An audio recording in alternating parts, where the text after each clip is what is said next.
Oiga, hoy tenemos una conversación que entrase que no vamos a agotar el temario. Una persona muy interesante, Eduardo Pizarro León Gómez. Uno diciendo los apellidos ya más o menos, ya. Sí, hermano de Carlos Pizarro. No, nunca fue militante del M-19, ¿sí? Pero ha sido un hombre muy comprometido, con una visión muy crítica de la realidad nuestra y un afán por entender este país y por entender algo que sobre lo que queremos hablar hoy acá es la política, los partidos, ¿sí? Él dio una entrevista, no sé, hace 15 días, 3 semanas, en el Tiempo, que la recomiendo a los que les interese el tema, donde él plantea lo que aquí vamos con lo que vamos a conversar, ¿sí? No vamos a agotar el tema. Carlos estudió sociología en el París post-68 y ha estado básicamente como académico. Un académico que ha incursionado en la parte política, pero en las negociaciones políticas de todos estos procesos tan complicados que ha tenido Colombia, donde él ha jugado un papel muy importante. Es profesor emérito en este momento ya de la Universidad Nacional. O sea que, Eduardo, Universidad Nacional, paz y guerra en Colombia. Hablemos. A ver, en esa entrevista, vos ponías 2 puntos que a mí me parece que son fundamentales. Primero, la crisis que están viviendo la organización de los partidos en Colombia.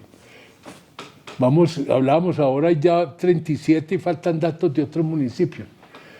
Eso no es el síntoma de una democracia fuerte, sana. Yo creo que lo debo mirar, ¿qué se está reflejando allí como problema, ¿cierto? Y ligado a eso es la dificultad de realmente poder ir generando los acuerdos políticos sobre los cuales se basa la democracia, ¿sí? Entonces yo creo que es un poco crisis de los partidos, crisis de la democracia, una nueva visión de los partidos, una redefinición de la democracia. Y hago esta última advertencia. Esto que vamos a hablar acá sobre Colombia, más o menos se está dando en todos los países del mundo, con sus matices, con sus diferencias, pero sí estamos en un momento de replanteamiento fundamental de la política, de los partidos y un repensar la democracia. ¿Cómo la ves?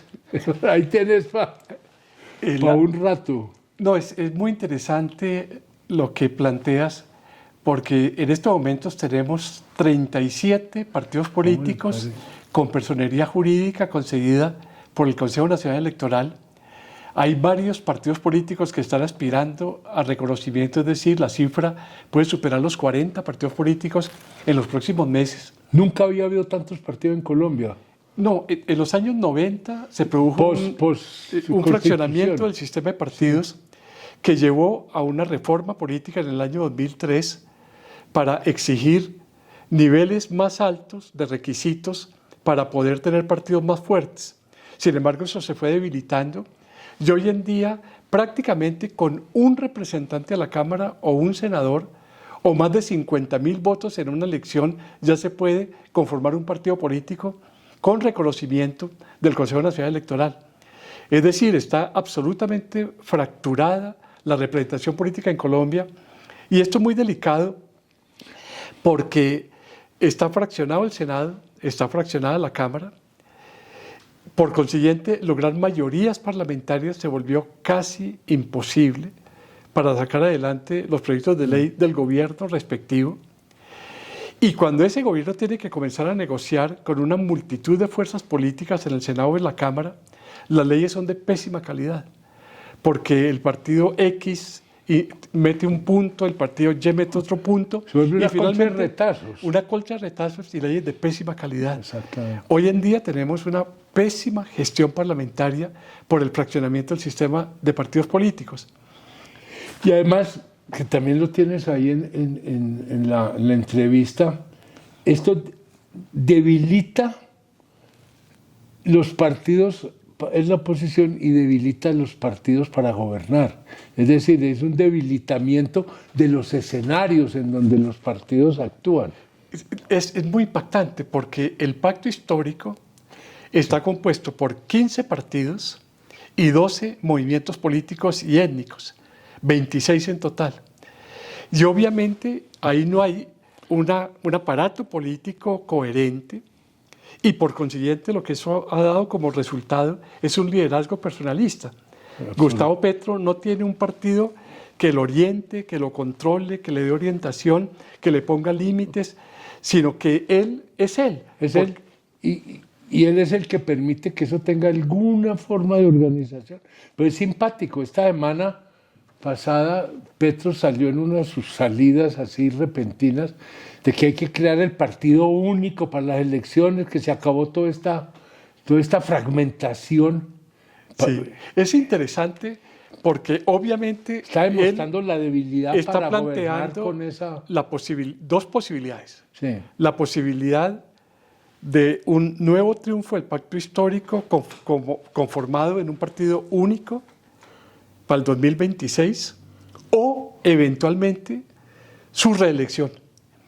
Ya hay un equipo de abogados estudiando si es viable jurídicamente cambiar las normas del país que prohíben la reelección presidencial en forma total.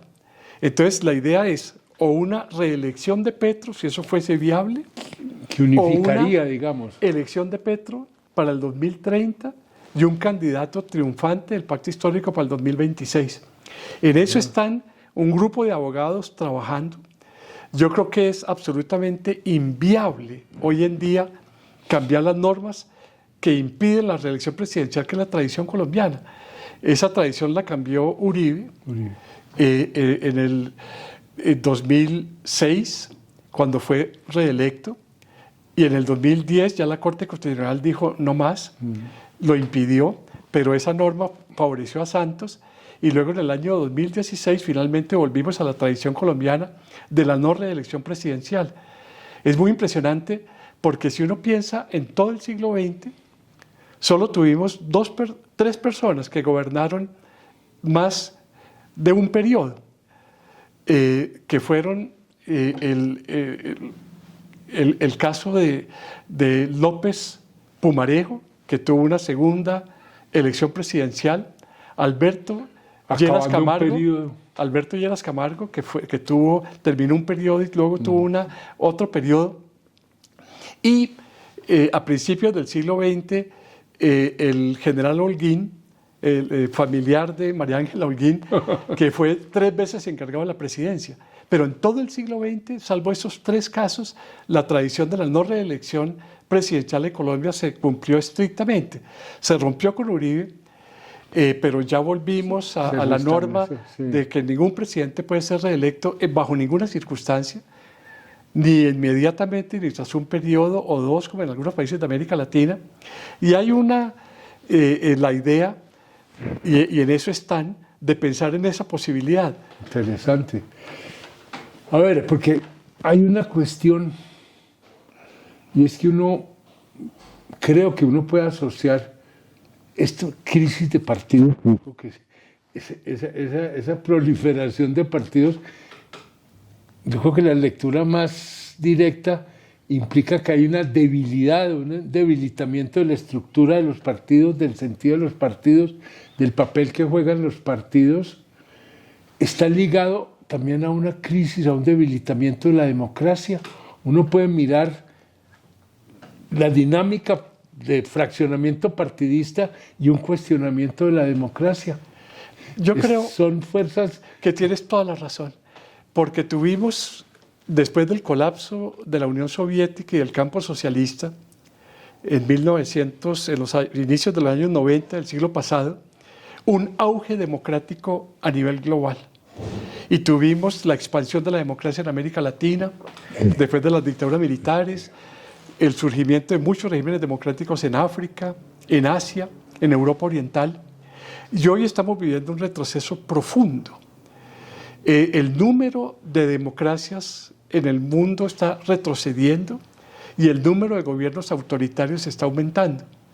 Ahora, el modelo ya no son los golpes militares, salvo un poco en África, donde ha habido 6 o 7 golpes militares en los últimos 2 o 3 años.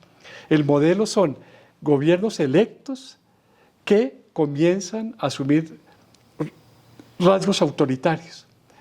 Lo que estamos viviendo en Hungría, lo que estamos viviendo, lo que vivimos en Estados Unidos con Donald Trump, lo que vivimos en Brasil con Bolsonaro.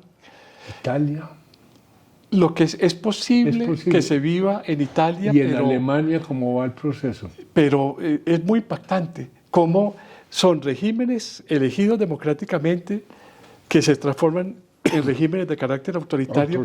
Y hay un retroceso de la democracia a nivel global. Tu pregunta, ¿significa que la democracia representativa se está agotando? Es muy probable que sí, que el modelo democrático que surgió en el siglo XIX de partidos políticos se esté agotando. Y en estos momentos, en muchas partes del mundo, en Bélgica, en Irlanda, en Canadá, en Holanda, en varias partes del mundo, se está buscando un modelo que combine democracia representativa de partidos con democracia ciudadana. Entonces se están creando mecanismos de representación ciudadana que acompañen la democracia representativa para enriquecerla. Esa es la respuesta que se está dando a nivel global para enriquecer la democracia. Dinámicas de acción política. Que es interesante por esto, porque es revivir la democracia griega.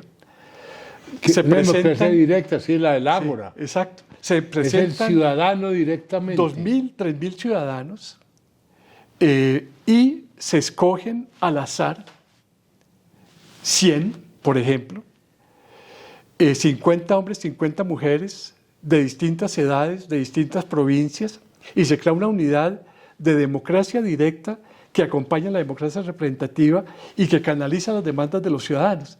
Entonces, esta combinación de democracia representativa y democracia directa se está convirtiendo en la solución al agotamiento de la democracia representativa del siglo XIX. Y ya hay experiencias extraordinarias. Ahí se va abriendo un camino. Un camino. En el caso colombiano, puede haber otros, pero pensemos en el colombiano. ¿Hasta dónde esta intervención ciudadana directa no podría tener una expresión clara en ese proceso que desde la Constitución del 91 avanza con muchas dificultades en Colombia, que es toda la territorialización de la política, la territorialización del Estado y sus agencias, que abre unos campos de participación ciudadana nuevos, que no es que vayan a anular los otros, pero que podrían permitir ese diálogo entre formas de democracia directa y formas de democracia representativa, donde el poder ciudadano irrumpe o regresa. No, yo creo que es interesante la experiencia colombiana, pero a veces estas formas de democracia ciudadana regional es en detrimento de los partidos, en detrimento de los consejos municipales, en detrimento de las asambleas departamentales. Entonces hay como una suerte de competencia entre unas y otras y un diálogo de sordos.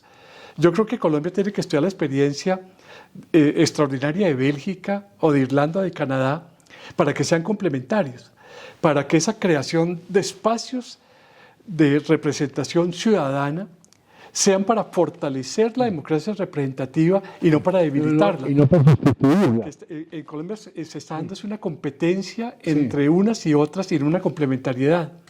Que yo creo que está muy relacionado con el descrédito de los políticos hoy en día, que un poco en todas partes, pero yo creo que en Colombia alcanza unas cotas altas, ¿cierto?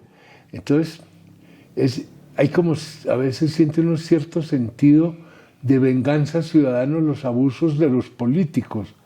Sí, y desgraciadamente en estos momentos con 37 partidos, pero no solamente 37 partidos, en las últimas elecciones hubo 1.500 grupos significativos de ciudadanos. Es que eso es imposible. 1.500 grupos significativos de ciudadanos eligiendo concejales, diputados, alcaldes, gobernadores, que nadie controla. Nadie sabe quién los financia. No le rinde cuenta a nadie. No le rinde cuenta a nadie. Y entonces se está creando una distorsión de la democracia con esta multiplicidad de partidos políticos al infinito y con este fenómeno de los grupos significativos de ciudadanos, que es un invento absolutamente... Es de la Constitución, ¿cierto?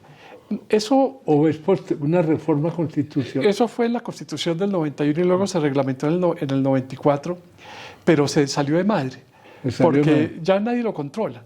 ¿Quién financia? El Grupo Significativo de Ciudadanos del Socorro Santander. ¿Quién es el que está detrás? Son políticos locales, son empresarios locales. Entonces se está generando una democracia con zonas muy oscuras. Yo creo que tenemos que avanzar hacia una combinación de democracia representativa con democracia ciudadana directa, pero hay que organizarlo para que sean complementarios y se refuercen mutuamente, y por consiguiente la crisis de la democracia representativa y de los partidos se neutralice con esta democracia ciudadana y participativa.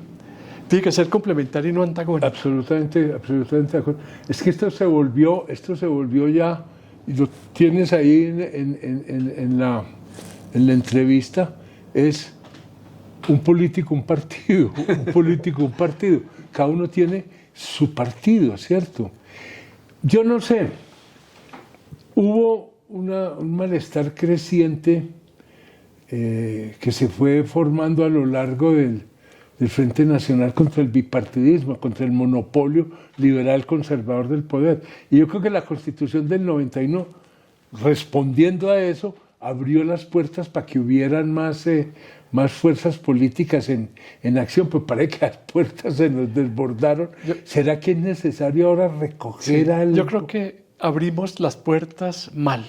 O se abrieron mal, sí. Hemos debido pasar de un sistema bipartidista hacia un sistema multipartidista moderado, de 5 o 7 partidos. ¿Qué sería tu número? El número ideal, que cuando uno mira la experiencia internacional... Demostrado, sí, eso no es real. Pero eso de pasar de 2 partidos a 37... A infinitos. A infinitos, hace imposible la gestión parlamentaria. En estos momentos nadie dispone de una mayoría en el Congreso para sacar leyes de carácter coherente, sino un fraccionamiento que hace que las leyes sean contra de retazos. Yo sí creo que fue un mal diseño y hay que repensar cómo volvemos a reorganizar el sistema de partidos. Sí. En el año 2003 se creó la Comisión de Reforma de los Partidos Políticos, que introdujo exigencias más altas para darle estatus y reconocimiento legal a los partidos. Sin embargo, eso se fue debilitando y volvimos a la anarquía que estamos viviendo actualmente. Demasiado intereses que quieren tener su propio partido, pues, por decirlo de alguna. No, es impactante. Sí. Pastrana tiene su propio partido. No, es que Samper tiene su propio partido. Te coge todo eso. Roy tiene su propio partido. Cristo tiene su propio partido. Estamos en la personalización extrema de la política. Total y absoluta, es la personalización. Entonces es una política al servicio de intereses particulares. Puede que no todos sean corruptos, ¿no? Pero se pierde la visión del interés general, que se supone que es el que orienta y dinamiza el proceso democrático.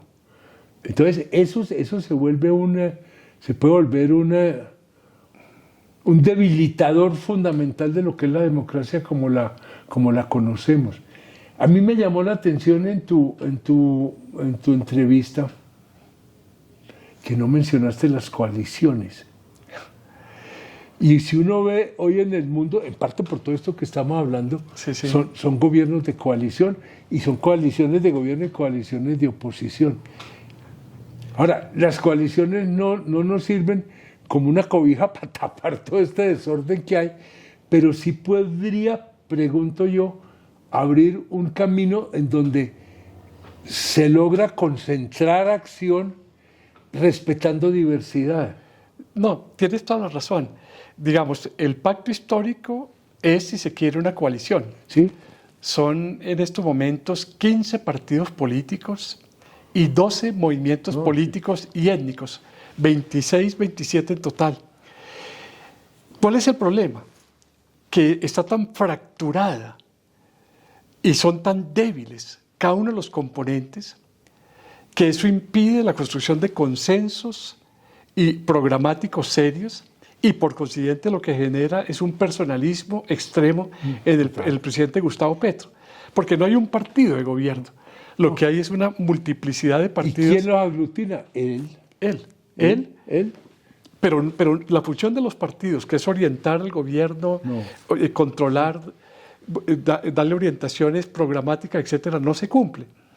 En la oposición tenemos la fractura total. El Partido Liberal ya no era el viejo Partido Liberal, el Partido Conservador no es el viejo Partido Conservador. Y en Colombia tomamos una decisión que es absolutamente aberrante. En el año 2018 se dicta el estatuto de oposición y se crean 3 figuras: los partidos de gobierno, los partidos de oposición y los partidos independientes. Algo que no existe en ninguna parte del mundo. Los independientes, obviamente. No, lo que existe es la dinámica gobierno-oposición. Gobierno-oposición. Pero se crean los partidos independientes. Entonces, ¿qué ocurre? Que ahorita tenemos partidos independientes, son por ejemplo el Partido Liberal y el Partido Conservador. Los partidos de oposición son Cambio Radical y el partido que orienta al presidente Uribe.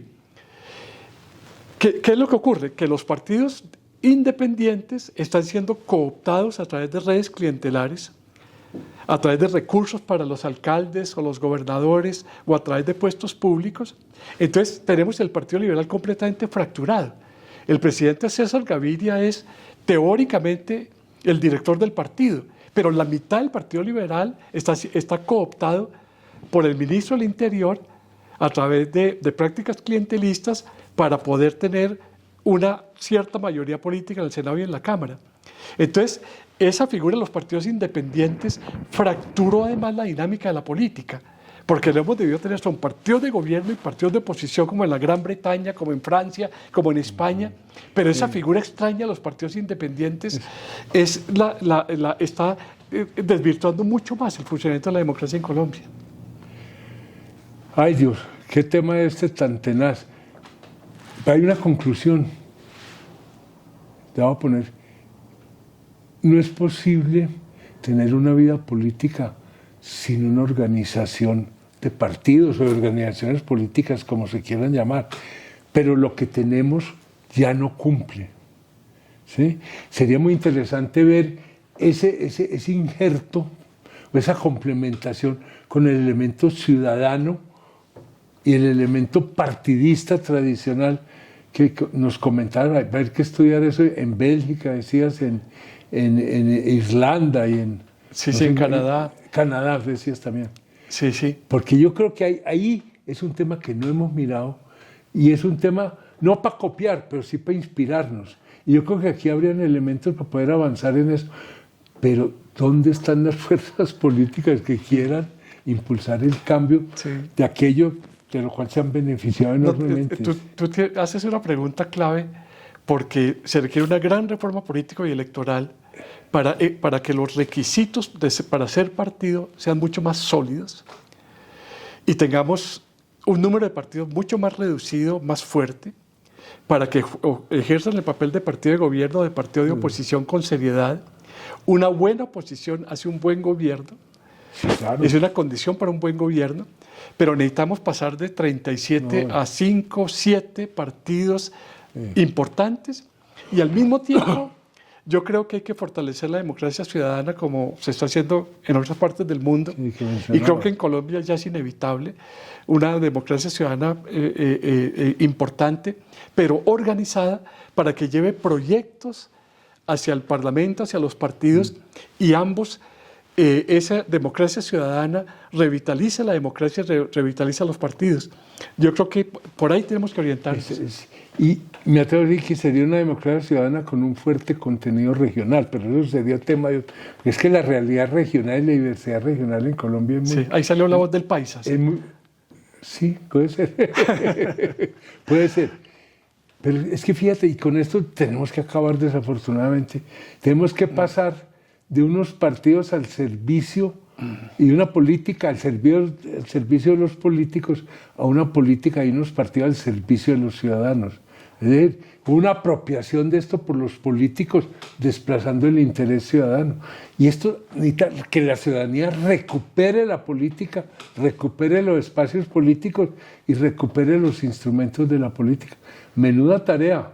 Eduardo, tenemos que seguir. Tarea muy muchas fuerte. gracias. Muchas gracias a ti.